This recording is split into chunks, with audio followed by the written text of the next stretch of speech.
Assalamualaikum warahmatullahi wabarakatuh.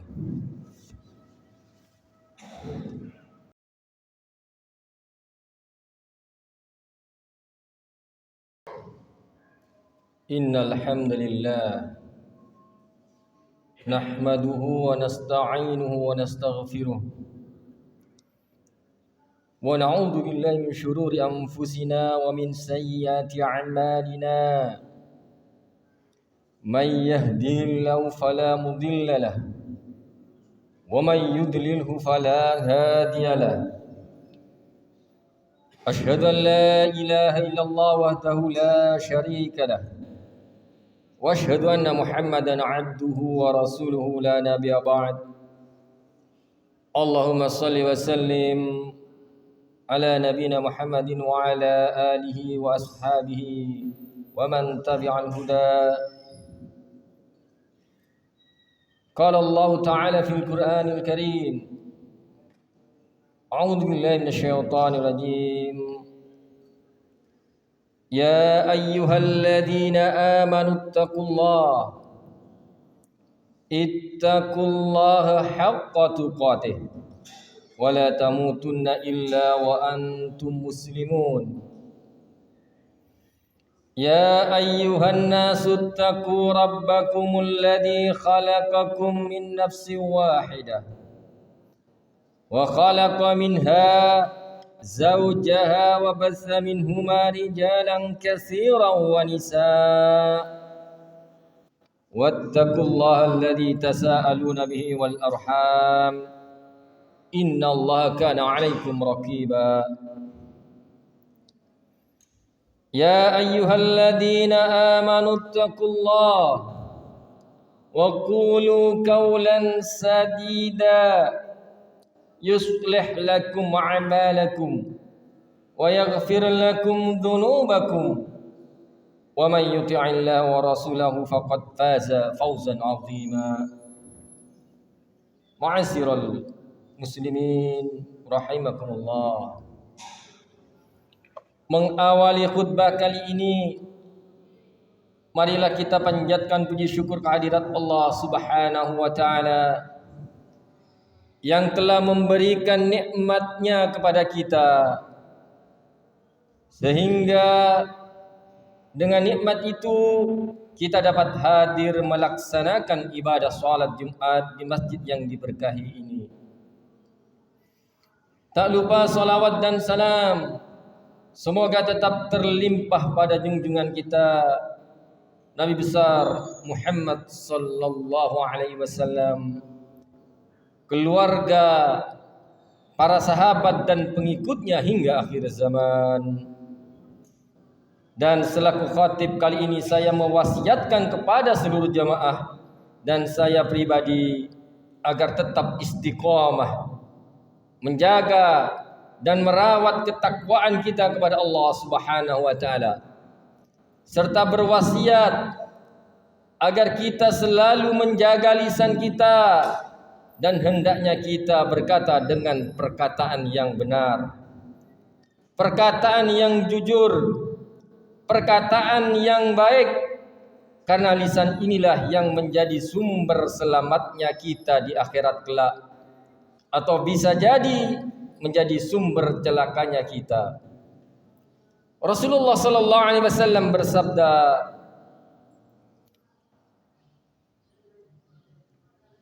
wa innal 'abda la yatakallamu bil kalimati min sakhatillah la yulqi laha balan yahwi biha fi jahannam. Sesungguhnya seorang hamba mengatakan suatu kalimat yang mendatangkan murka Allah Ta'ala, yang ia tidak menaruh perhatian padanya, namun mengakibatkannya terjerumus ke dalam neraka Jahannam. Hadis riwayat Al-Bukhari. Ma'asyiral muslimin rahimakumullah. Di era sekarang ini kita tidak kekurangan orang yang pintar, tidak kekurangan orang yang kaya atau berpengaruh. Justru kita kekurangan manusia-manusia yang satu antara yang diucap dengan yang diperbuat. Manusia-manusia inilah yang langka di zaman ini. Allah Subhanahu wa taala berfirman dalam Quran surat As-Saff ayat yang kedua dan ketiga. Ya ayyuhalladzina amanu lima taquluna ma la taf'alun kabura maqtan 'indallah an taqulu ma la taf'alun. Wahai orang-orang yang beriman, mengapa kamu mengatakan sesuatu yang tidak kamu kerjakan? Sungguh besar kebencian Allah bila kalian mengatakan sesuatu yang tidak kalian kerjakan. Dalam tafsir Ibnu Katsir, Muqatil Ibnu Hayyan mengatakan bahwa orang-orang mukmin mengatakan, seandainya kami mengetahui amal yang paling disukai Allah, tentulah kami akan mengerjakannya. Maka Allah memberikan petunjuk kepada mereka tentang amal yang paling disukai olehnya melalui firman-Nya. Sesungguhnya Allah menyukai orang-orang yang berperang di jalannya dalam barisan-barisan. As-Saff ayat yang keempat. Maka Allah menjelaskan kepada mereka amal tersebut. Lalu mereka diuji dalam perang Uhud dengan hal tersebut. Dan ternyata pada akhirnya mereka lari ke belakang meninggalkan Rasulullah sallallahu alaihi wasallam. Maka Allah Subhanahu wa taala menurunkan firman-Nya, Ya ayyuhalladzina amanu lima taquluna ma la taf'alun. Wahai orang-orang yang beriman, mengapa kamu mengatakan sesuatu yang tidak kamu perbuat? Qatadah dan Ad-Dhahhak mengatakan ayat ini diturunkan untuk mencemooh suatu kaum yang mengatakan bahwa dirinya telah berperang, memukulkan pedang, mereka menusukkan tombak mereka serta melakukan hal-hal lainnya. Padahal kenyataannya mereka tidak melakukan sesuatu pun dari apa yang telah mereka katakan itu. Ma'asyiral muslimin rahimakumullah. Pesan yang dapat kita ambil sebagai ibrah dari Quran As-Saff ayat yang ke-1 dan kedua adalah celaan Allah Subhanahu wa taala terhadap sifat kepura-puraan, pencitraan dan kedustaan yang dalam istilah zaman sekarang disebut dengan hipokrit. Dalam Kamus Besar Bahasa Indonesia, hipokrit memiliki dua arti, yaitu yang pertama berarti munafik, dan yang kedua artinya orang yang suka berpura-pura. Namun hipokrit seringkali diartikan sebagai penyakit kejiwaan. Dalam Kamus Oxford Advanced Learners, hipokrit didefinisikan sebagai orang yang pura-pura memiliki standar atau patokan moral atau opini yang sebenarnya tidak dimilikinya. Jika disederhanakan, hipokrit adalah orang yang tidak konsisten, tidak mampu berkomitmen. Orang ini memiliki perbedaan antara yang diucapkan dengan apa yang seharusnya dia lakukan. Maka ayat yang Allah sampaikan dalam Quran surat As-Saff ayat yang kedua dan ketiga ini sangat menarik untuk dikaji, di mana Allah membedakan karakter hipokrit ini berbeda dengan cap yang Allah berikan kepada orang-orang munafik. Orang munafik Allah cap mereka bukanlah dari kalangan orang yang beriman, sebagaimana yang disebut dalam Al-Quran surat Al-Baqarah ayat yang ke-8. Wa minan nas may yaqulu amanna billahi wa bil yaumil akhir wa ma hum bimumin. Dan di antara manusia ada yang berkata, dia telah beriman kepada Allah dan hari akhir, wa ma hum bimumin, tetapi mereka bukanlah termasuk orang-orang yang beriman. Tetapi berbeda kasusnya dengan ayat yang kedua dalam surah As-Saff. Allah berfirman, Ya ayyuhalladzina amanu lima taquluna ma la taf'alun. Perhatikan firman Allah ini. Dia Allah masih memanggil orang-orang yang tidak sesuai apa yang diucapkan dengan yang dilakukan dengan panggilan, wahai orang-orang yang beriman. Mengapa kalian mengucapkan sesuatu yang tidak kalian lakukan? Dalam artian bahwa perilaku hipokrit atau kepura-puraan ini bisa jadi melekat pada diri orang-orang beriman. Dan Allah mengingatkan agar karakter tersebut ditinggalkan oleh orang-orang yang beriman dengan ancaman pada ayat berikutnya. Kabura maqtan 'indallah an taqulu ma la taf'alun. Sungguh besar kebencian Allah bila kalian mengatakan yang tidak kalian kerjakan. Ma'asyiral muslimin rahimakumullah. Dalam pandangan ilmu kejiwaan, sosok yang hipokrit atau berpura-pura sebenarnya sedang menderita sakit, yaitu sakit jiwa. Penyakit ini timbul dari kibul atau bohong.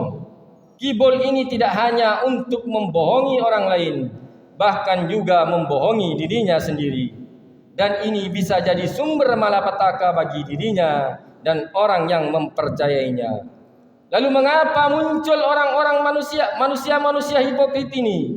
Alasan dasar adalah keinginan diakui eksistensinya, diakui kelebihannya atau diakui keunggulannya tanpa dilandasi dengan variabel kemampuan yang cukup.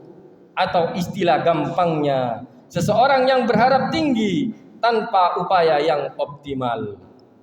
Dalam prakteknya, hipokrit berusaha untuk terlihat hebat dan luar biasa.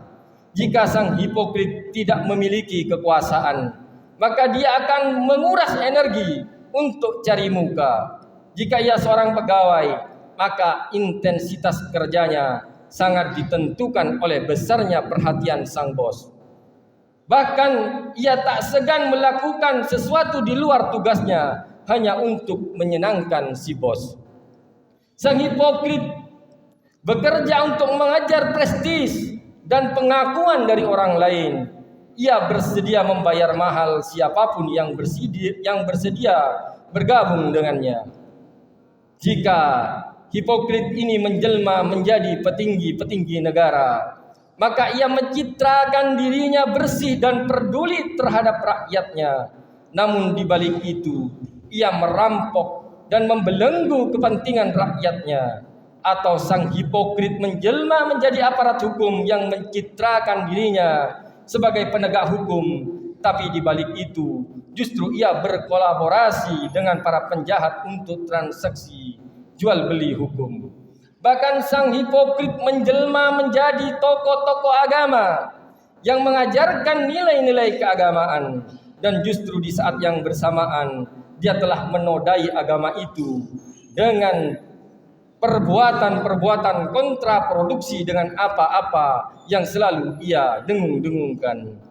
Bukankah contoh-contoh kejadian itu telah terlalu banyak terjadi di ruang-ruang kehidupan saat ini? Bukankah setiap hari kita saksikan lewat media kejadian demi kejadian para hipokrit melakukan kepura-puraan, pencitraan, kedustaan, mulai dari petinggi negara, tokoh masyarakat, hingga tokoh agama. Kita sering tersentak para pejabat yang baru saja disumpah di bawah kitab suci, tiba-tiba beberapa saat berikutnya tertangkap karena korupsi. Atau kita saksikan para penegak hukum, justru merekalah yang melanggar hukum, bahkan merekayasa kejahatannya agar terlepas dari jeratan hukum. Atau kita saksikan tokoh-tokoh agama yang mengajarkan moral, justru merekalah yang melakukan tindakan amoral dan bersembunyi di balik jubah suci untuk menutupi bobroknya. Dan bukankah kita sendiri juga perlu memuhasabah diri? Berapa banyak kedustaan yang telah kita lakukan? Berapa banyak kita ucapkan kata yang ternyata tidak sesuai dengan yang kita lakukan? Kita berkata bahwa saya telah berbuat ini, saya telah berbuat itu, berkarya ini dan berkarya itu. padahal semuanya bukanlah karya kita semata, tapi seolah-olah hal itu terwujud semata disebabkan oleh peran kita. Oleh sebab itu Allah Subhanahu wa taala mengajarkan kita agar bersikap tawadhu dan berkata yang jujur, agar kita tidak termasuk golongan orang-orang yang penuh kepura-puraan atau hipokrit. Allah berfirman, "Ya ayyuhalladzina amanu taqullaha wa qulu qawlan sadida." Wahai orang-orang yang beriman, bertakwalah kepada Allah dan berkatalah dengan perkataan yang benar. Dan sebagai penutup, kami bacakan pesan Nabi Muhammad sallallahu alaihi wasallam, "Alaikum bisidqi, fa inna sidqa yahdi ilal birri, wa innal birra yahdi ilal jannah." Hendaklah kalian selalu berkata jujur, karena kejujuran membawa kepada kebaikan, dan kebaikan mengantarkan seseorang ke surga. Wa innal kadhiba yahdi ilal fujur, wa innal fujura yahdi ilan nar. Sesungguhnya dusta membawa seseorang kepada kejahatan, dan kejahatan mengantarkan seseorang ke dalam neraka. Barakallahu li wa lakum fil Qur'anil Karim, wa nafa'ani wa iyyakum bima fihi minal ayati wa dzikril hakim. Aqulu qawli hadha wastaghfirullah li wa lakum wa lisairil muslimin min kulli dhanbin fastaghfiruhu innahu huwal ghafurur rahim.